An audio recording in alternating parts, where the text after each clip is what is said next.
자, 여러분 우리 오늘 128쪽 등록면허세에 들어가시는 것 같습니다. 맞나요? 예, 등록면허세 같습니다. 그래서 우리 지난 시간까지는 지방세에서 가장 근간이 되고 기본이 되는 취득세에 관련된 내용 살펴봤습니다. 자, 이번 시간부터는 등록면허세로 넘어가도록 하겠습니다. 자, 일단 등록면허세 몇 번 말씀드렸죠? 그래서 등록면허세는 두 가지 용어가 합성된 겁니다. 그랬죠? 그래서 등록과 면허와 글씨가 안 써지냐? 등록과 그다음 뭐 여러분 면허 요 두 가지가 합쳐진 지방세입니다. 그랬죠? 그래서 우리 등록과 면허가 합쳐진 거다. 근데 이 중에서 여러분 우리 시험 범위는 뭐고 여러분? 등록에 대한 거 요것만 시험 범위고 뭐는 여러분? 면허는 시험 범위다 아니다라고 말씀드렸죠. 자, 그러면 일단 우리 첫 번째 등록면허세에서 말한 등록면허세 의의를 한번 잠깐 볼까요? 그래서 128조 의의 시험에는 안 나오니까 그냥 가볍게 부담 없이 보시면 돼요. 자, 등록면허세는 재산권과 그 밖의 권리 설정 변경 또는 소멸에 관한 사항을 공부에 뭐하거나 등록하거나 그래서 바로 등기 등록할 때 등록 나왔죠. 컴마 그리고 또는 각종 법령에 규정된 뭐 여러분 면허, 허가, 인가 등록 등을 받는 경우에 밑줄 쳐져 있나요? 등록을 하는 자 또는 뭐 면허를 받는 자 이자에게 부과하는 지방세 이걸 바로 뭐란다 여러분? 등록 면허세라 한다라고 보시면 되죠. 그래서 이때 밑에 여러분 등록이라는 용어의 정의가 나왔죠. 자, 그럼 등록면허세에서 말한 등록이 뭐냐라고 있네요. 자, 등록이란 재산권과 그 밖의 권리 설정 변경 또는 소멸에 관한 사항을 공부해. 자, 밑줄 쳐져 있어야 돼요. 여러분 여기 뭐죠 여러분? 등기하거나 등록하는 거 밑줄. 그래서 여기서 제가 강조하고 싶은 거는 등록면허에서 말한 등록은 우리 부동산일 때 뭐를 말한다 여러분? 등기를 말한다. 예, 그래서 바로 등록 그럼 그냥 여러분 자연스럽게 뭐라고 생각하시면 돼요? 등기로 그냥 갖다 붙이시면 돼요. 근데 다만 여기가 중요해요 여러분. 다만 밑줄 쳐져 있죠. 뭐 취득세가 과세가 되는 취득을 원유로 이루어지는 등기 등록은 어떻게 하라고 동그라미? 제외. 근데 다시 다음에 어느 하나에 해당하는 등기 등록 그 다음에 어느 하나가 바로 뭐죠 여러분? 동그라미 1, 2, 3, 4 여기에 해당할 때는 다시 그 등기 등록은 어떻게 동그라미? 포함하라고 했죠.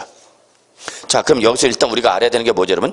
취득세가 과세가 되는 취득을 원유로 이루어진 등기 등록. 자, 이때 여기가 바로 뭐랬죠 여러분? 우리 소유권 취득 등기다 그랬죠 여러분? 즉 우리 부동산 등기부상의 등기는 부동산 등기를 크게 몇 가지로 구분하면 두 가지로 구분해서 첫째가 바로 뭐죠 여러분? 소유권 취득 관련 등기죠. 소유권 취득 등기일 때 그러면 요거는 뭘로 가라는 얘기 여러분? 원칙 뭘로 과세하세요? 취득세로 과세를 하세요 그 얘기야. 그리고 소유권 취득 등기를 제외한 나머지 이외의 뭐 모든 등기 그럼 요거는 뭘로 과세하세요 여러분? 등록 면허세로 과세하세요 그 얘기죠. 그래서 바로 등기부를 하더라도 어디에 등기가 되는 거에 따라서 취득세로 갈 건지 등록 면허세로 갈 건지가 달라진다는 얘기죠. 그래서 여러분 여기 써져 있네요. 소유권 뭐 여러분? 취득 등기 어디 등기상이죠 여러분? 주로 갑구 등기상이죠. 그럼 갑구 등기상인 취득 등기는 원로 가는 게 원칙이고 취득세로 가는 게 원칙이고 요거를 제외한 나머지 모든 등기 예를 들어서 뭐가 있죠 여러분? 물권이라든지 또는 뭐 여러분 임차권 등 이러한 하여튼 소유권 취득 등기를 제외한 나머지 모든 등기는 어디로 오세요? 등록 면허세로 오세요 그 얘기 여러분. 자, 그래서 소유권 취득 등기는 취득세로 과세하기 때문에 등록 면허세 과세 대상에 포함하라고요 제외하라고요?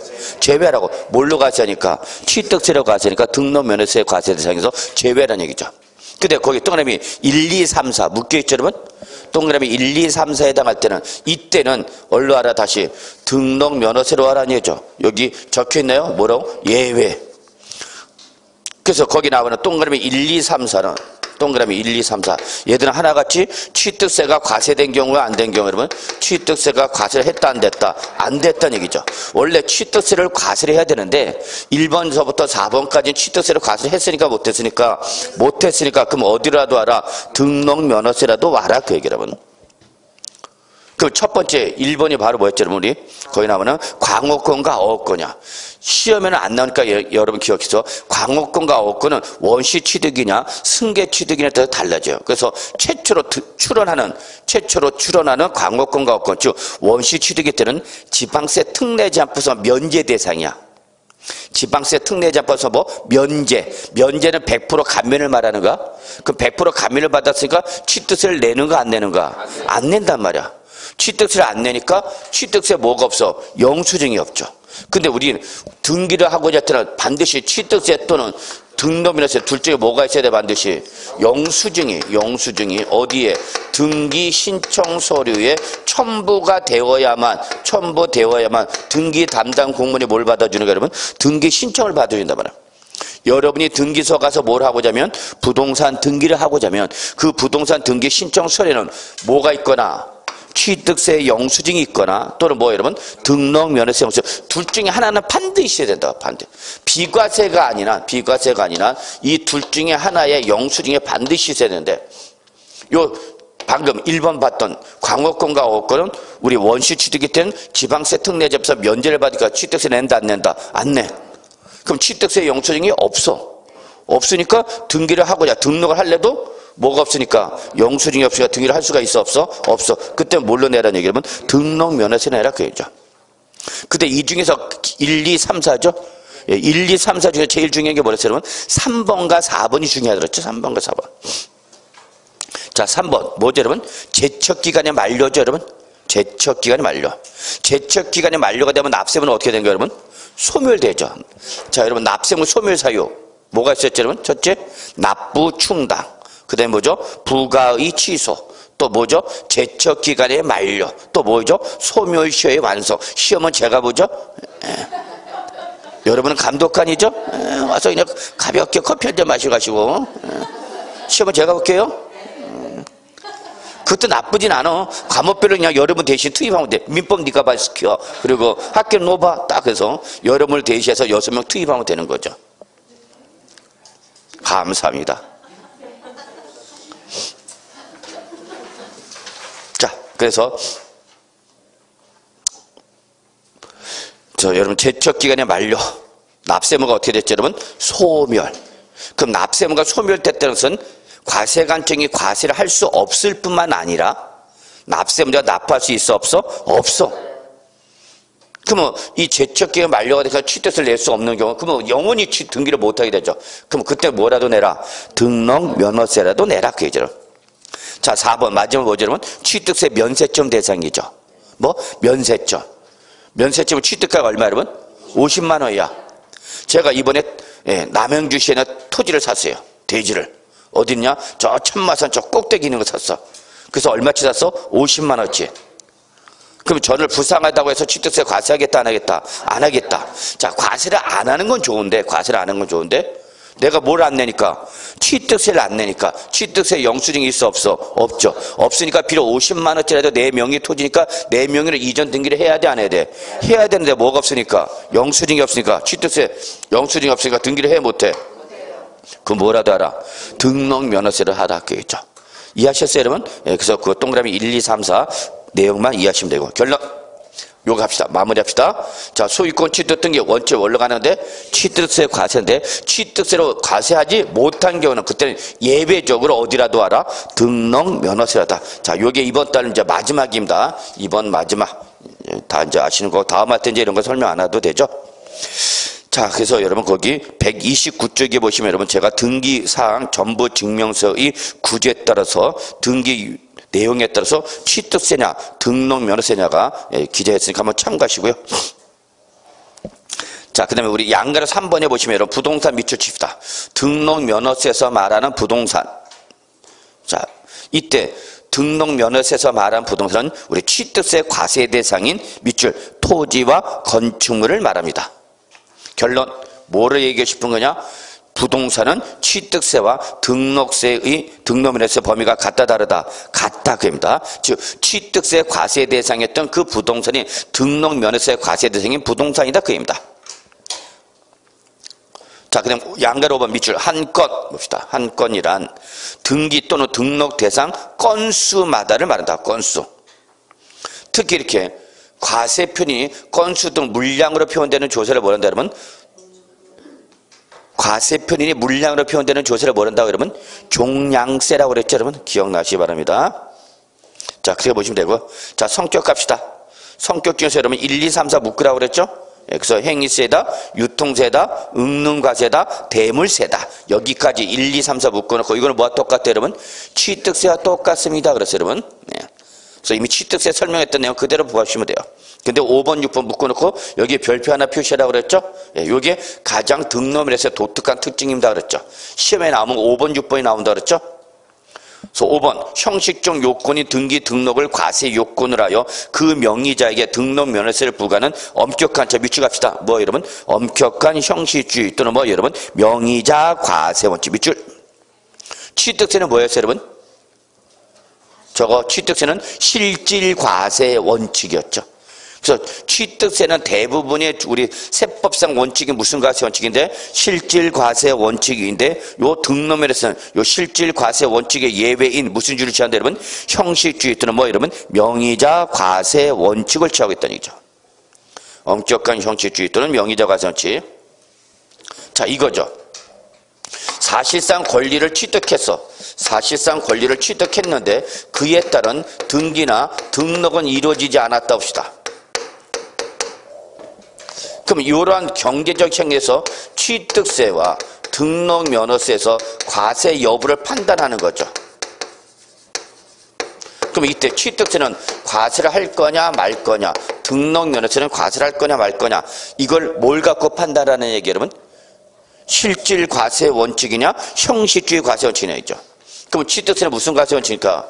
실질 과세 원칙을 취하니까 뭐를 하지 않았어도 등기 등록이라는 형식적 요건이 이루어지지 않았다더라도 사실상 했으니까 취득했으니까 취득세는 과세를 한다 못한다? 한다 그 얘기죠.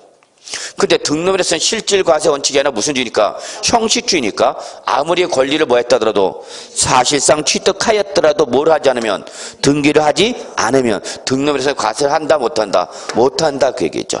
구분되세요? 그래서 결론 낼게요 여러분. 취득세는 무슨 주의? 실질 과세 원칙. 그래서 사실상 가지고 판단하는 거고 등록면에서 무슨 일일까? 형식주의니까 뭘 갖고 판단하라? 등기 등록을 가지고 판단하라는 얘기죠. 이렇게 됐죠. 자 그래서 결론 냅시다 여러분. 거기 5번에다 적으세요. 등록면에서는 절대 무슨 말 못 나온다 여러분? 사실상이란 말이 못 나온다 했죠. 사실상이란 말이 못 나온다. 자, 그 다음에 6번. 등록 등 행정사무에 대한 밑줄 쳐져 있나 여러분? 수수료적 성격이 주제다. 여러분이 등기소 가서 뭐를 하고자 하면 등기를 하고자 한다면 그 등기에 대한 먼저 뭐를 내야 되는 거예요 여러분? 등록 면허세를 내야만 등록 면허세를 먼저 내야만 등기를 받아주는 거죠. 그러니까 여러분 결론. 등기를 한 다음에 등록 면허세를 내는가? 등기를 하기 전에 먼저 등록 면허세를 내는가? 하기 전에. 등록 면허세는 등기를 하기 전에 먼저 내고 난 다음에 냈다라는 걸 영수증을 첨부해서 등기소 가서 등기한다는 걸 잊지 마시기 바랍니다. 됐어? 성격 됐어.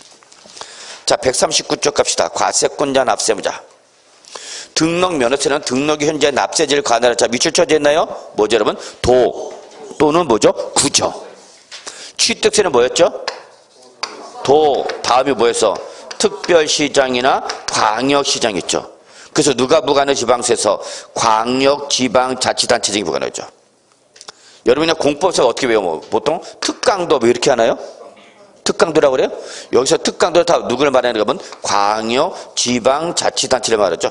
우리 경기도 남양주시가 어디야 여러분? 경기도. 서울특별시 강남 그러면 어디야? 서울특별시. 인천광역시 부평구 그러면 어디야 여러분? 인천광역시가 과세권자 되는 거죠. 취득세. 그런데 등록면허세는 누구야? 도지사. 여기는 맞죠? 근데 그 다음에 서울과 특별시일 때는 이때는 특강이 안 나오는 게 아니라 누가 나온다고? 구청장이 나온다는 얘기죠. 요게 차이점이라는 얘기죠. 요거를 봐달라는 얘기죠.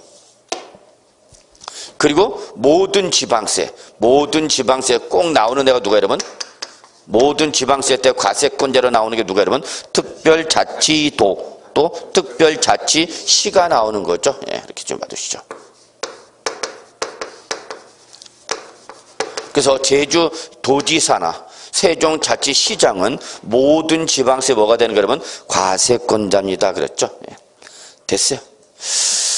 자, 그 다음에 납세의무자 볼까요, 여러분? 납세의무자. 다음에 어느 하나에 해당하는 자가 등록면허세를 납부할 의무를 진다는데 바로 누구예요, 여러분? 등록을 하는 자. 즉 밑줄. 여기서 등록을 한 자는 그 등기 누구를 말하는 거예요, 여러분? 명의자. 등기 명의자. 그러니까 등기 유형에 따른 등록 면허세 납세 의무를 물어보는 문제가 나오면 이때는 무슨 과세원칙에 따라서 형식주의 과세원칙에 따라서 누가 나온다 그러면 외관상 권리자가 나온 거죠. 외관상 여기다 시벌동을 붙여야죠. 취득세 같으면 여기가 무슨 말이 나와야 되는 건데 사실상인데 등록면허세는 사실상이라는 말이 못 나오고 뭐가 나왔다 그러면 외관상 권리자죠. 외관상 또는 붙여야죠. 같은 등록면허세 누구에 물어보냐 누구 찾으면 돼? 등기 명의자만 찾으면 돼. 여러분 등기 명의자. 얘가 누구 명의로 등기를 하는 거야? 그것만 판단하시면 돼요. 근데 그거는 여러분이 이미 민법이나 공시법에서 다 배우신 거죠. 뭐. 민법, 공시법 뭐 다 여러분 주전 과목이잖아. 맞죠? 점수가 철철 넘쳐 흐르죠 지금. 왜? 그렇게 하는데도 넘쳐야 돼. 그래서 여러분은 민법이 주전 과목이 돼야 돼. 자, 그래서 보시죠. 저당권 설정 등기를 한다. 저당권 뭐야 여러분? 설정 등기죠. 그럼 이때 이 저당권 설정 등기는 누구 명의로 등기를 하는 거냐 그 얘기야. 그럼 누구 명의로 등기하는 게 여러분? 채권자. 얘가 바로 뭐야 여러분? 저당권자가 되는 거죠. 저당권자인 채권자 명의로 저당권 설정 등기를 하죠. 저당권 설정 등기는 누구의 권리를 보호하게 하는 경우야? 채권자, 채무자. 채권자죠. 그러니까 채권자가 바로 뭐가 되는 게 여러분? 납세 의무자 되는 거죠. 근데 만약에 저당권 설정 등기가 아니라 무슨 등기면 말소 등기도 합시다. 여러분 저당권 말소 대출금 완납해서 대출금 완납했다. 갑자기 옛날 생각이 확 올라오네요. 예. 어떤 고객님이 이제 오셔요. 그래갖고 20년 주택자금 대출 만기 상환했어. 그러면 그 아주머니 막 얼굴 뻘겋게 올라옵니다. 오늘 드디어 대출은 다 갚았습니다. 그래. 그럼 축하합니다. 그동안 감사합니다. 저희 은행에 수익을 창출해 주셔서. 그래서 이제 감사 인사드리고 저는 어디로 가느냐? 금고 들어가요. 금고 들어갔고 20년 전 대출 서류 찾아야 돼. 근데 20년 대출 서류가 이렇게 라면 박스에 담겼어요. 그러면 이제 딱 가면 박스가 쭉 있는데 뭐 몇 년도 대출 서류가 다 이렇게 있어. 그러면 20년 대출 서류를 끊어. 그래갖고 그 사람의 대출 기표할 때 서류 찾아. 그러면 거기에서 뭘 찾냐? 권리증. 그래서 예전에 대출 기표할 때는 반드시 담보수단을 권리증을 받았어요. 권리증. 그래서 이 권리증을 딱 대출 서류에 편찬된 건 딱 떠줍니다. 근데 여러분 이게 몇 년 전 거야? 사람 돌아버립니다. 먼지가. 그래서 거기 쓸 때 방독면 쓰고 들어가야 되냐? 그거 생각해봐도 20년 전 서류 꺼내야 되니까. 그래서 대출 서류 꺼내갖고 거기서 뭘 찾아갖고 권리증 뚝 뜯어갖고 이쁘게 뜯어갖고 권리증을 줘. 그리고 끊어줘. 뭘 끊어줘? 대출금 완납 증명서 끊어줘요. 요거 끊어줄 때 돈 받아요. 얼마 받냐? 50원 받아. 50원을 왜 받았을까요? 인지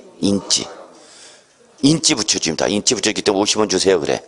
그래서 대출금 다 갚았는데 50원 못 주겠어? 이 사람은. 그쵸? 그래서 50원 주면은 거기에 대출금 완납증명서 뭘 붙이고 인지 붙이고 딱 소인해버려. 그래서 요걸 딱 끊어줘. 그럼 요 대출금 완납한 사람이 이제 돈 갚았죠? 그럼 그동안 담보 제공했던 자기가 제공했던 부동산에 설정된 뭐를? 저당권을 어떻게 돼? 이제 말소해야 되겠죠. 그래서 이제 어디 가야 돼? 등기소 가야죠. 등기소 가기 전에 먼저 뭐 내야 돼? 등록 면허서 내고 냈다는 영수 들고 등기소 가서 이제 하는 거죠. 말소 등기는 본인이 가서 할 수 있어요. 충분히. 법무사 할 필요 없어. 그러면 이때 결론 저는 지금 뭐 이야기 싶으냐? 저당권 설정 등기를 할 때 등록 면허세는 누구였지만 채권자인 은행이었지만 무슨 등기라면 말소 등기를 할 때는 등록 면허세 납세하면 저당권 설정 의무자인 누구? 채무자가 바로 납세하면 되는 거죠. 이렇게 좀 받으시면 되죠. 이해하셨나요? 예. 자, 2번 전세권이나 임차권 설정 등기합니다. 다시.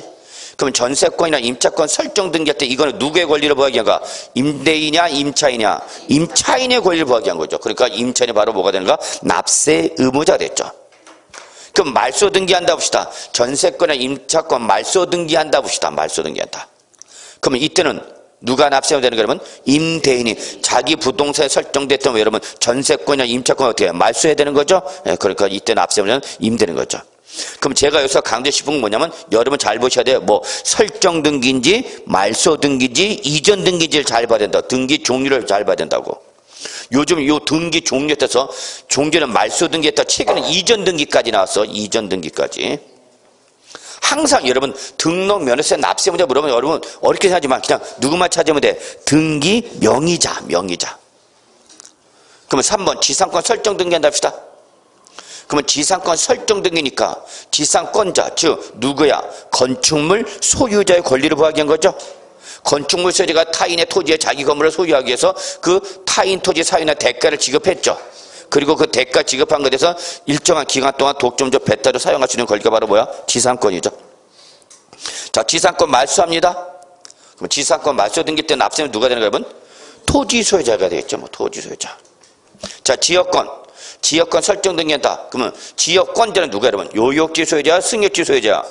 요역지 소유자죠. 그러니까 바로 설정 등기 때는 요역지 소유자죠. 그럼 말소 등기를 하면 설정 의무자였던 누가? 승역지 소유자가 납세했죠. 이때 뭐 요역지, 승역지 여러분 뭐 이미 민법을 통해서 다 외우셨죠. 됐어? 됐고요. 근데 이제 131쪽 갑시다. 자, 등록 면허세 납세지가 나왔죠. 납세지. 기본적으로 여러분 양거래 1번 부동산만 보시면 돼요. 밑줄 쳐져 있죠? 부동산이 때는 예외 이시 없이 지방세는 항상 어디다고 여러분? 소재지다라고 했죠. 근데 자 16, 17, 18 묶여있나요? 네, 밑으로 쭉 내려갑시다. 맨 밑으로 쭉. 다른 거 볼 필요 없어. 중간에 거는 16, 17, 18 넘어 떼어오면 돼. 그래서 16번 같은 등록에 관계되는 재산이 둘 이상의 지방자치단체에 걸쳐서 등록 면허세를 지방자치단체별로 부과할 수 없을 때 네, 이런 식으로 보면 되죠. 한마디로 쉽게 생각해서 여러분 뭐야? 왕수천이 있는 거죠. 왕수천은 어떤 역할을 하죠 여러분? 구리시와 남양주시 경계선 역할을 하죠. 이게 다 닿고 있는 거죠. 남양주시와 그 구리가 다 같이 연접하고 있다는 얘기죠. 자, 이럴 때 어떻게 할 거냐, 그죠? 밑줄 쳐져 있나요? 어디에? 등록, 관청, 소재지. 그럼 여러분 여기서 등록, 관청은 뭐 생각하시면 된다 그래서? 등기소. 17번. 같은 채권의 담보를 위하여 설정하는 둘 이상의 저당권을 등록하는 경우. 밑줄. 같은 채권의 담보를 위하여 설정하는 둘 이상의 저당권 등록. 즉, 대출금은 몇 개인데? 하나인데. 예. 이때 그 담보는 몇 개란 얘기예요? 지금 2개란 얘기죠. 추가 담보 제공하는 거예요. 추가 담보. 당초 제공한 그 담보 부동산의 가치가 어떻게 되는가? 떨어지는 거죠. 그러니까 뭐를 유지하기 위해서는 LTV를 유지해야 되겠죠. 자, 우리 LTV 지금 현재 투기 과열지구 때는 몇 프로예요, 여러분? 투기 과열지구 때는 LTV 규제지역 몇 프로야? 40%죠. 40% 합시다. 그러면 요거는 뭐야 여러분? LTV는 부동산 가치 분의 뭐가 되는 거야 여러분? 대출금인가요? 맞죠? 여기 밸류, 가치, 론, 대출금 이거 아니야? 론 투 밸류 아니야? 여보세요? 근데 여기 지금 몇 프로 교정시키라고요? 40%라고. 근데 이게 지금 어떻게 하는가? 하락하는 거죠. 부동산 가치가 어떻게 한다고? 하락하는 거죠. 하락하면 당연히 LTV는 어떻게 돼? 높아져 버리죠. 뭐가 작아지니까 값은 어떻게 돼? 커져 버리죠. 그러면 되니까 안 되니까? 안 되죠. 왜? 요거 40% 유지해야 되니까. 그러면 요걸 유지시키는 방법은 2가지죠. 뭐야? 대출금과나 비례해서 갚거나 아니면 추가 담보를 어떻게 하는가? 제공해야 되는 거죠. 근데 일부 상환을 못하면 뭐 해야 돼요, 여러분? 추가 담보 제공하는 거죠. 이때 바로 요 추가 담보 제공하는 거죠. 만약에 이때 일부 대출금도 상환을 못하고 추가 담보 대출도 못하면은 추가 담보도 제공을 못하면 어떻게 되는 거예요, 여러분? 은행은 뭐 해요, 여러분? 기한의 이익을 상실시키는 거죠. 채무자의 기한의 이익을 상실시키고 대출금 상환에 들어가 버리죠. 그러니까 이 사람 강제 상환되니까 못 들어가니까 경매 넘어가는 거죠. 근데 이게 전국적으로 우리 서민들한테 다 이게 집행이 되면은 큰일 나는 거죠. 그러니까 정부는 무조건 주택가격을 다운시킬 수도 없어요. 여러분만 알고 있어. 무조건 다운시킬 수가 없어. 가격 확 떨어뜨리면 이게 어떻게 돼? LTV 가치가 확 떨어지는데 그럼 이거는 계속 뭐 하고 있어야 되는데? 유지하고 있어야 되는데 그러면 서민들은 갑자기 둘 중에 하나 선택해야 돼. 일부 대출금 뭐 하거나 상환하거나 또는 어떻게 해야 돼, 여러분? 추가 담보 제공하냐. 근데 그게 가능해, 불가능해? 불가능해. 그러면 이게 떨어질 때는 바로 이걸 은행은 강제 회수 절차. 이게 바로 미국에 떨어질 때는 바로 뭐 여러분? 서브프라임 모기지 사태죠. 까불고 있어요. 서브프라임이죠. 서브프라임. 요 프라임이 뭐야, 여러분? 우량 고객이야, 우량. 근데 여기는 서브니까 그 밑에 있는 사람들이야. 비우량 고객이라는 얘기야. 그러니까 일반 서민들이란 얘기야. 이 사람들 대출 상환 능력이 있으니까 없으니까? 없어. 그래 집이 다 경매 나오면 그래. 근데 이게 서민들 집이 다 넘어가는 거지. 대출 부동산 가치가 어떡하니까? 떨어지니까. 우리는 그걸 역사적으로 알고 있어, 없어? 없어. 알고 있죠. 이런 일이 발생했잖아. 그래서 우리나라도 난리 났었잖아. 미국의 경제 흔들려 버리니까. 자, 그래서 무조건 부동산, 주택 가격을 다운시킬 수만은 없다는 거야. 적정선 유지하는 게 중요한 거야. 자, 그래서 요거죠. 추가 담보 제공하겠다는 얘기야. 자, 그럼 결론, 이때 납세는 어떻게 할 거냐고 했죠. 자, 그때는 어떻게 하라, 밑줄? 밑줄. 처음 등록하는 등록 관청 소재, 밑줄. 처음 등록하는 등록 관청 소재지.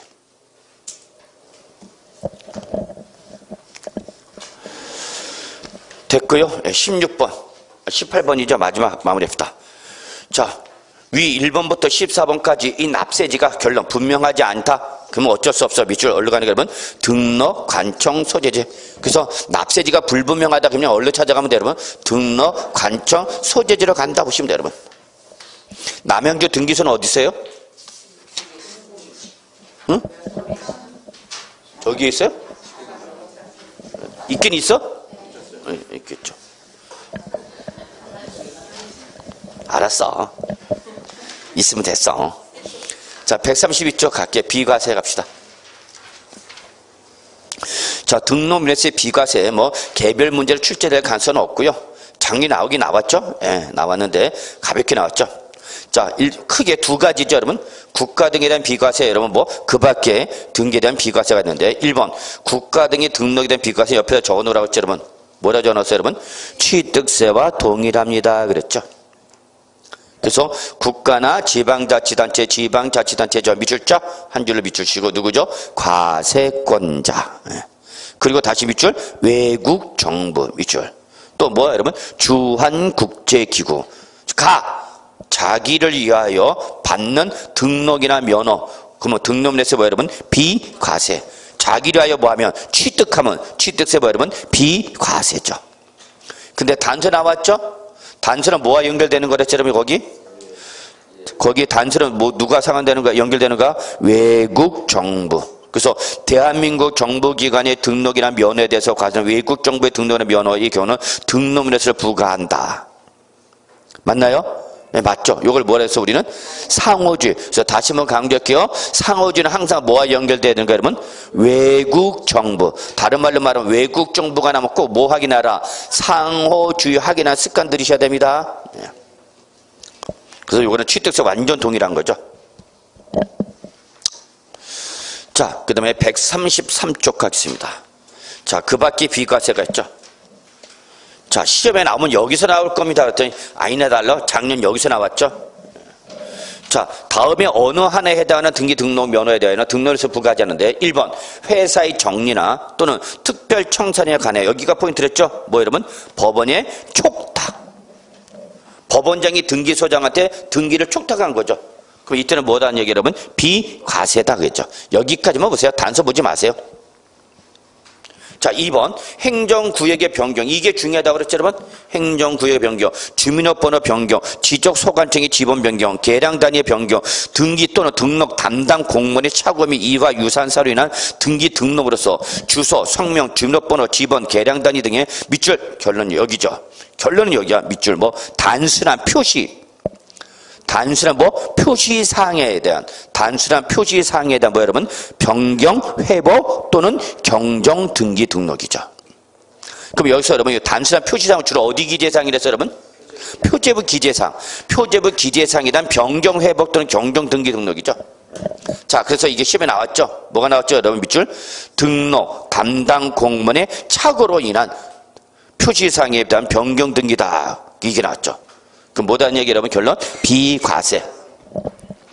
근데 여러분 요 2번의 특징은 뭐라 했죠 여러분? 이거는 개인의 권리를 보호하기 위한 등기가 아니라, 개인의 권리를 보호하기 위한 등기가 아니라 뭐예요 여러분? 어떤 행정 업무, 행정 절차 상의 변동이라고 그랬죠? 행정 업무나 행정 절차 상의 변동에 따른 등기다. 그래서 이때는 과실하겠다 안 하겠다? 안 하겠다 그 얘기죠 여러분. 됐어요 여러분. 그래서 올해는 결론 3번에다 동그라미 치서 올해는 3번. 지목이 묘지인 토지 등록 나왔죠? 그래서 지목이 묘지인 토지, 즉 무동가 이에 접속된 부속 시설물의 부지로 사용되어서 밑줄 쳐졌나요? 지적공부상 지목이 묘지인 토지 밑줄 쳐놓고, 이때 이 등록은 뭐야 여러분? 비과세죠. 그러면 결론 낼게요. 묘지, 지적공부상 지목이 뭐 묘지인 토지에 대해서 취득을 하면 취득세는 뭐야 여러분? 취득세는 비과세야 과세야? 과세야 과세. 취득세는 등기를 해야 되니까 그를 과세를 하는데 얘는 특례세율 중과기준세율 몇 프로? 2% 적용하죠. 그런데 등록면허세와 뭐는 재산세는 뭐단 얘기 여러분? 비과세다 그 얘기죠.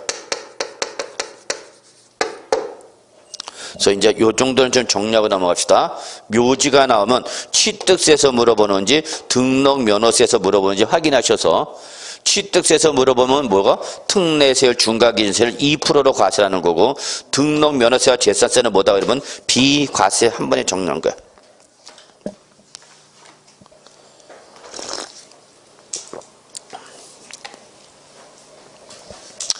됐어요?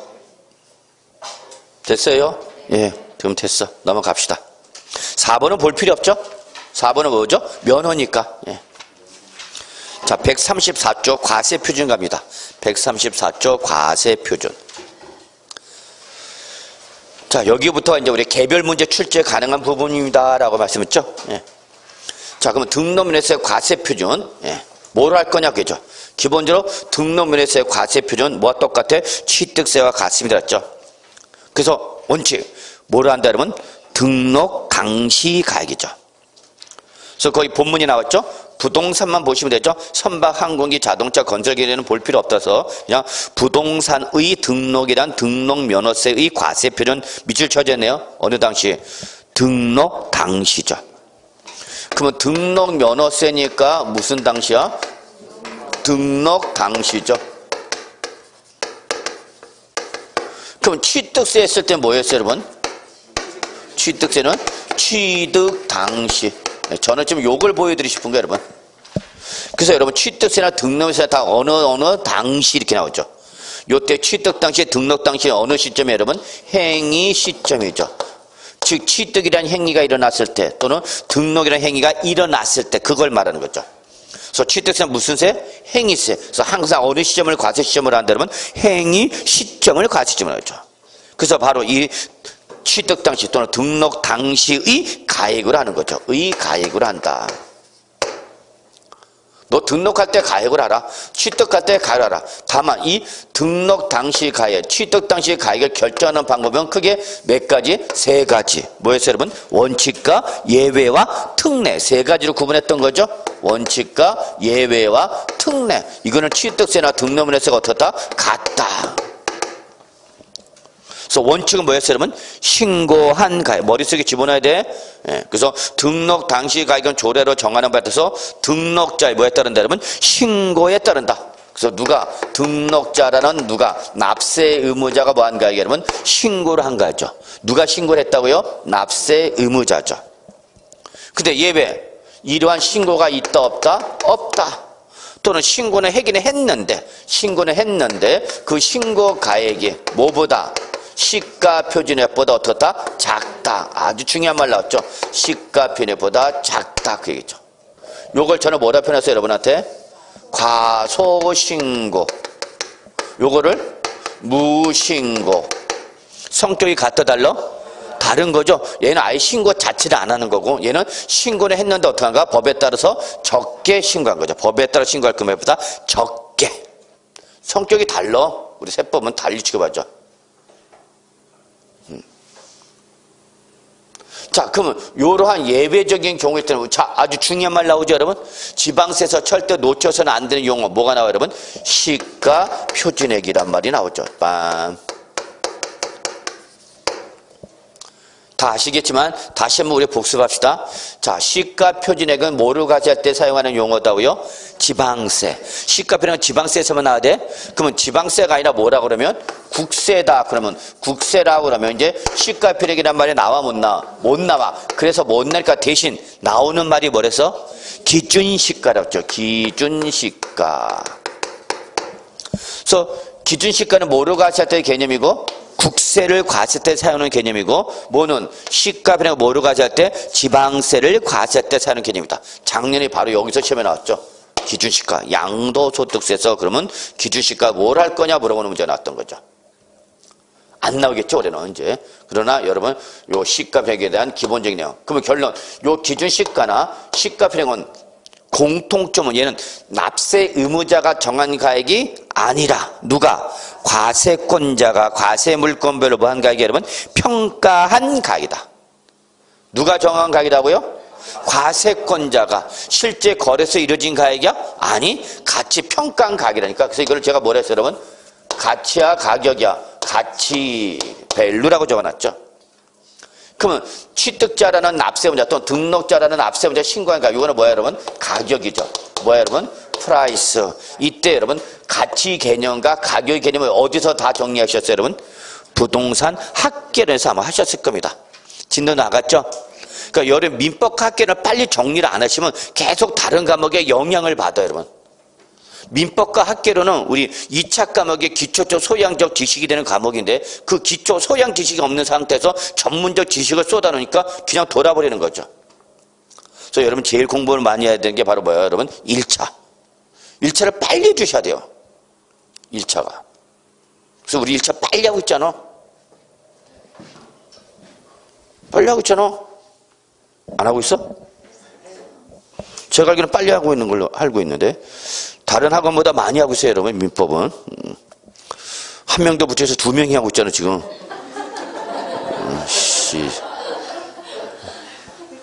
그죠? 그래서 여러분 민법 잘 받아야 돼. 하여튼 1차 중에 하나가 고득점 과목이 돼야 돼.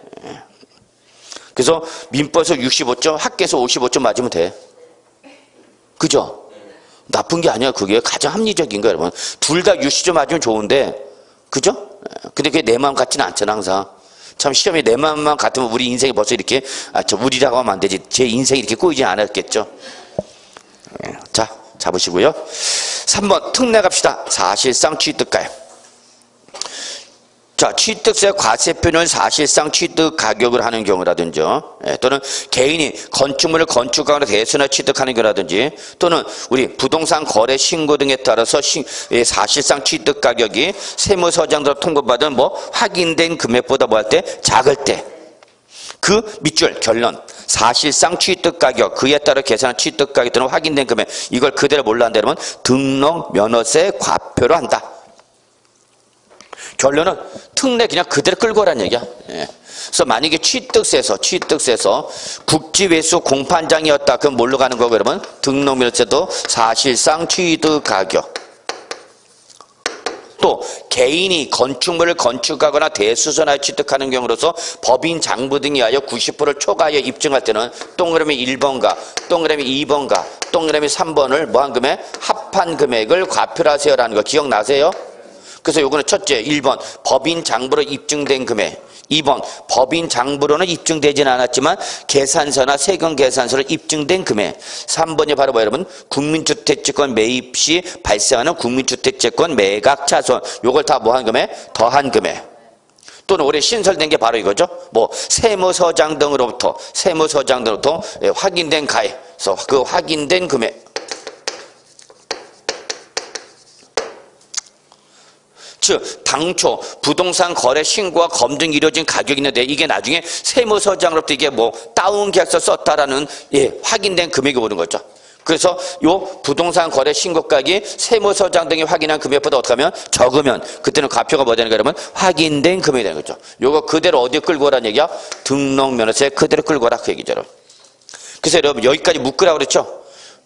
그래서 1번 원칙부터 3번 특례 양가를 1번까지 묶으라고 그랬죠? 그래서 여기 원칙부터 여기까지 묶으라고 그래서 그리고 뭐라고 적어놨어요, 여러분? 취득세와 동일. 그래서 여기는 시험에 잘 안 나와. 어디서 물어보기 때문에? 취득세에서 물어봤기 때문에. 그래서 우리 여기서 중요한 건 뭐랬어요, 여러분? 거기 밑에 양가로 2번. 이게 제일 중요하다 그랬죠? 별표 3개, 양가로 2번 별표 3개. 어느 당시? 등록 당시야, 취득 당시가 아니라 등록 당시에 자산 뭐로 인해서 재평가 또는 감가상각된 사례로 밑줄 쳐져 있죠? 표시는 다 돼 있어. 그래서 자산 재평가 또는 감가상각 등의 사례로 가액이 어떻게 됐다고요? 달라진 경우에는 그때는 무슨 가액을 여러분 밑줄 변경된 가액을 과세표현을 하라고 했죠. 여러분 이제 자산 재평가는 감가상각이란 말 이제 학교에서 들어보셨죠? 뭐 할 때? 감정평가 할 때 나올 거야, 여러분. 자, 감정평가. 즉, 우리나라 감정평가 방식은 3방식 6방법. 요즘 뭐 하나가 더 나오고 있다고 그러는데, 3방식 6방법. 뭐였죠, 3방식이? 3방식이 뭐였어? 시장성. 그 다음에 원가성. 그 다음에 뭐 여러분? 수익성. 이때 원가성에서 바로 우리 뭐 하죠, 여러분? 제조달 원가 판단하죠. 했을 텐데 3방식 여러분 내가 물건을 만들어서 시장에 내다 팔아야 했죠. 물건을 만들면 시장에 내다 팔아야 될 거 아니야. 그게 판매 가격이죠. 근데 이걸 얼마에 만든 거냐? 뭐야? 원가가 되는 거죠. 그래서 얼마 남은가? 이게 바로 뭐야? 수익이 되는 거죠. 2방식이나 3방식이. 그 시장에 내다 파니까 이게 바로 뭐가 되는 거고? 시장성이 되는 거고. 이게 바로 뭐가 되는 거고? 원가가 원가성이 되는 거고. 그리고 여기 수익이 바로 뭐가 되는 거면? 수익성이 되는 거고. 이게 뭐야, 여러분? 3방식, 3요소가 되는 거죠. 근데 부동산 시장은 2가지로 구성되어 있죠. 부동산 시장 정확히 말하면 3개의 시장이야, 여러분. 무슨 시장가? 임대시장. 그 다음에 뭐 여러분? 매매시장. 그 다음에 여기에 대한 신규 공급이 되는 뭐 여러분? 개발시장. 이렇게 크게 3가지로 이루어지는데 우리는 일단 보통 2가지로 하죠. 그래서 결국은 매매시장과 매매시장일 때 무슨 가격이 결정되고? 매매 가격. 임대시장에서 뭐가 결정되고? 임대료. 이거를 결정한다고 그랬잖아요, 여러분. 그래서 매매 가격이냐 임대료에서 하나, 둘, 셋. 2가지가 2, 3은 6. 그래서 6방식이 되는 거 아니야? 여보세요. 매매 가격이나 시장성, 그 다음에 임대료에 대한 시장성에 시장이 몇 개 나와? 가격이 2개. 그러면 하나, 둘, 셋, 2개 곱하니까 얼마 된가? 6. 그래서 6가지 방식이 나오는 거 아니야? 이게 3방식 6방법이잖아. 뭐 했어요, 여태? 3방식 6방법이 왜 나온지를 알아야지. 자, 그럼 여기 원가성에서 우리 뭐가 구하죠, 여러분? 제조달 원가 구하죠. 자, 제조달 원가 구성조에서 뭐가 나오죠, 여러분? 감가상각 나오죠. 감가상각 나올 텐데, 저 취득원가에서 감가상각을 빼야 돼, 안 빼야 돼? 빼야 되잖아. 이때 그 감가상각 좋습니다. 그래서 여러분 배우셨던 그 개념을 끌고 와서 봅시다.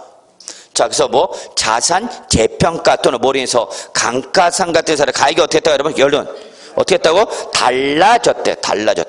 그럼 그때는 당초 취득 당시의 가액을 알아? 달라진 가액을 알아? 달라진 가액을 알아요. 그걸 뭐라고 표현해서 변경된 가액을 했죠. 변경된. 요걸 출제에 말 바꾼다고 그랬죠. 어떻게? 변경전 가액으로 말을 바꾸니까 주의하라 했죠. 그래서 변경전 가액이죠. 변경전 가액이 아니라 변경된 가액. 그러면 변경된 가격이 나왔죠. 뭐라고 나왔으면 등기일 또는 등록 현재 법인 장부나 결산서 등으로 뭐 이러면 증명되는 거예요. 자, 제가 여기서 자산재평가 설명 드렸나요? 자산재평가 설명 안 드렸나요? 자, 그럼 이렇게 해봅시다, 우리.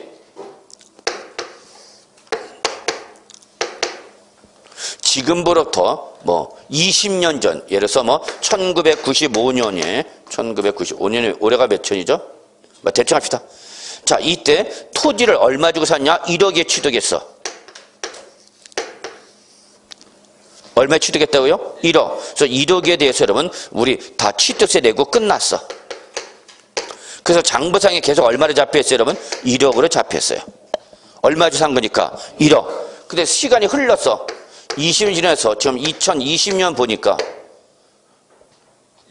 25년 지났네. 자, 그러면 1995년도에 1억 주고 산 게 지금 2020년도 보니까 시가가 올라가고 이게 얼마 된 거예요, 여러분? 10억이 됐다 봅시다. 10억. 10억짜리가 된 거죠. 물론 여기는 순수한 자산 가치 상승분도 있지만 뭐가 있죠, 여러분? 물가 상승, 소위 말해 뭐예요, 여러분? 인플레이션이 반영됐죠. 물가가 어떻게 하면 올라가면 그 올라가는 만큼 비례해서 부동산 가치도 어떻게 하는가? 올라가죠. 그래서 부동산 투자의 가장 큰 메리트 하나가 바로 뭐냐면 부동산에 투자했을 때 은행의 금융기관, 금융자산에 투자했을 때보다 실물자산에 부동산에 투자할 때 가장 큰 메리트는 뭐예요, 여러분? 인플레이션 해지 효과가 나타나는 거죠. 인플레이션 해지 효과가 나타나는 거죠. 그러니까 물가가 어떻게 하면 상승하면 그만큼 비례해서 부동산 가치도 어떻게 한다고? 올라간다고. 근데 내가 은행에다 예금을 해놨어. 예금을 했으면은 가치가 어떻게 하면 올라가면은 부동산 가치가 물가가 상승하면 그만큼 내 현금은 어떻게 되는가? 예금은 떨어지는 거죠. 근데 부동산은 어떻게 하는가? 같이 올라간다는 얘기. 그게 가장 큰 메리트죠. 그래서 당초 내가 1995년에 살 때는 얼마짜리 였는데 1억짜리 였는데 지금 얼마짜리가 됐다 그러면 10억짜리가 됐다는 얘기죠. 그러면 장부상에는 그래도 얼마 들어있어요, 여러분? 1억 있어. 그럼 이거 10억으로 바꿔 못 바꿔? 못 바꿔요. 왜냐면 우리 회계 장부에는 장부의 기록 같은 기업회 기준에 따라서 즉 재무 KIFRS라는 재무회계 기준이라는 게 있어. 회계 처리 원칙이 있다고. 그래서 가장 기본 역사적 원가주의를 방식하기 때문에 당초 뭐 한가에 취득한 가액은 세월이 뭐해도 지나가도 그대로 이 기록으로 돼서.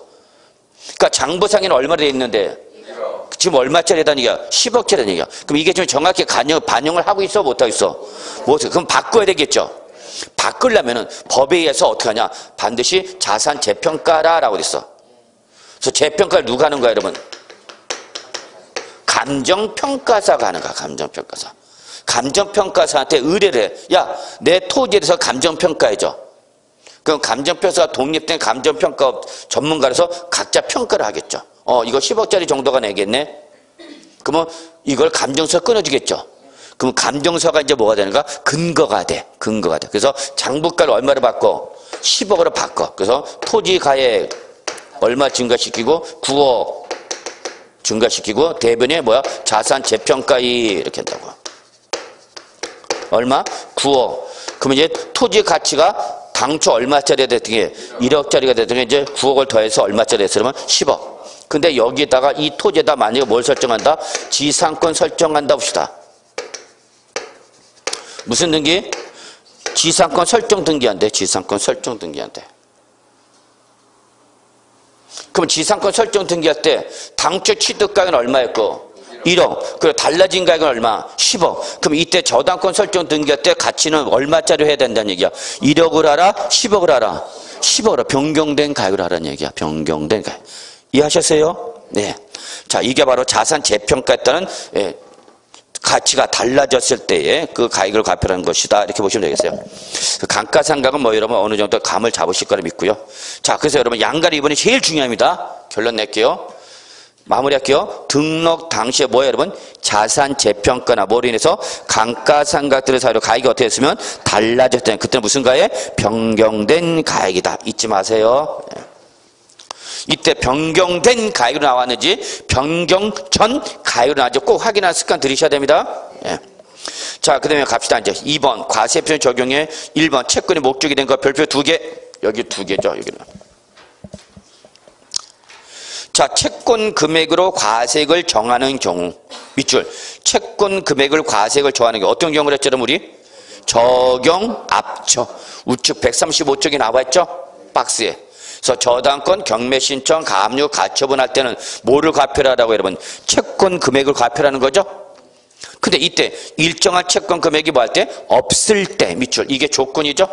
그럼 어떤 경우에 채권 금액이 없다고 해서 여러분? 이런 경우가 어떤 경우야? 왜 이 채권 금액을 과세표하는데 일정한 채권 금액이 없을 때 이게 어떤 경우예요, 여러분? 안 했나? 여러분 민법에서 저당권 배우셨죠? 자, 근저당권 배우셨죠? 예, 근저당권이죠. 근저당권 설정하는 거죠. 그러면 근저당권은 미래 결산기가 도래가 됐을 때에 그때 확정되는 거죠, 채권 금액이. 예, 그래서 장래 도래하는 결산기 금액을 과표로 담게 하는 일정한 그 채권 금액이 확정돼 있어, 안 됐어? 안 됐어. 결산이 도래해야 그때 확정된단 말이야. 제가 대출 기표할 때도 근저당권 설정 계약서 맺습니다. 근저당권 설정 계약을 맺을 때 여러분, 자, 이 은행에서 근저당권 설정 계약서는 근저당권의 범위에 따라서 다시 이렇게 세 가지로 구분됩니다. 이때 포괄 근저당이 있고요. 민법서 여기까지 들어가나 안 들어가나? 한정 근저당이 있고요. 이런 말까지 들어와 안 들어와? 안 들어왔어요? 요 근저당도 피담보 책임의 범위에 따라서 포괄 근저당이 있고 한정 근저당이 있고요. 제일 무서운 게 바로 뭐냐면 포괄 근저당이에요. 포괄 근저당. 그러면 요 포괄이란 말은 누가 적어? 은행 대부의 직원이 적어. 여기다 살짝 적어놓고 옆에다가 이렇게 뭐 표시하나? 연필로 표시해놓고 여러분한테 뭐라고 해? 여기다 서명 날인 좀 해주세요 라고 해요. 그럼 여러분 아니 알았어요 하고 뭔지도 모르고 표서명 날인 다 켰죠. 하라고 그랬으니까. 읽어보지도 않고 해. 근데 사실은 여러분 은행에 가셔서 은행 직원이 여기 좀 체킹한 데다가 서명 날인 해주세요라고 하면 그 부분은 여러분들 상당히 중요한 부분이기 때문에 개별적으로 고지가 된 거고 개별적으로 고지가 된 내용을 여러분이 이해했어. 그래서 그 이해했다는 것을 증빙 서류로 서명 날인하는 거야. 그걸 왜 하는지도 모르겠냐. 서명 날인하죠 여러분. 그래서 은행에서 대출 기표할 때는 대부분 무슨 설정한다 여러분? 포괄 근저당 설정입니다. 그 포괄 근저당은 미래 발생하는 대출에 대해서도 담보 책임을 부담하는 거야. 저 무식한 거야. 제일 넓은 거야.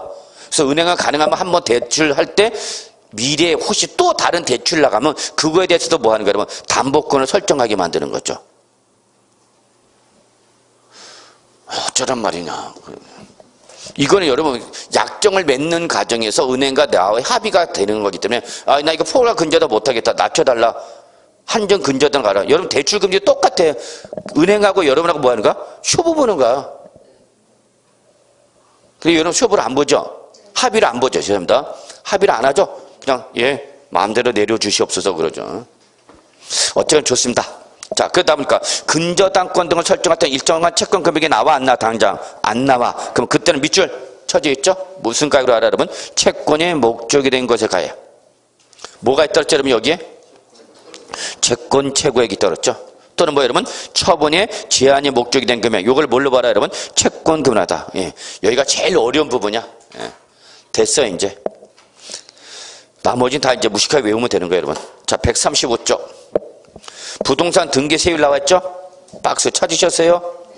자 거기 중요한 말 나왔죠 여러분. 부동산 등기 세율 박스 본문 보세요. 등록 면허세는 등록에 대하여 과세 표준에 다음에서 정하는 세율을 적용하여 계산한 금액을 세율한다. 다만 밑줄 합시다. 산출한 세액이 즉 과세 표준에다 세율을 곱해서 나온 뭐가 산출 세액이 밑줄 그 밖에 등기 등록세율 여기서 그 밖에 등기 등록세율 얼마를 말한다 여러분? 6,000원. 이거보다 뭐하면 적을 때는 이때는 징수하지 아니한다. 그럼 맞는 말이야 틀린 말이야?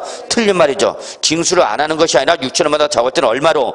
6,000원. 즉 그 밖에 등록세율 얼마? 6,000원을 정한다. 저거 이게 바로 뭐야 여러분? 그 유명한 최저 한세. 절대 놓치면 안 되는 용어죠. 등록에서 제일 중요한 용어 뭐? 최저 한세라 하는 거죠. 그럼 다른 말로 말하면 여러분 결론 등록 면허세는 제일 적은 세액이 얼마라는 얘기야? 6,000원이다 그 얘기야. 저거 기본요금. 기본요금.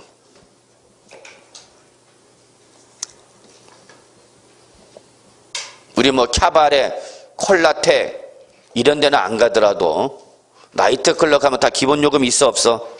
있죠? 기본요금 다 있어. 이때 입장할 때 기본요금이야. 등록매세 들어오세요. 그러면 기본요금 얼마야? 6,000원. 예, 중요하다 그래서 분명히. 자, 그 다음에 1번 부동산 등기 표준세율 나왔죠? 예, 요거는 조금 시간이 걸리죠? 예, 그래서 조금 이건 10분 쉬었다 들어가십니다. 어쨌거나 별표 3개 표시되어 있나요? 제일 중요하다 그랬죠? 등록면에서. 그래서 요거는 조금 10분 쉬었다 갈게요.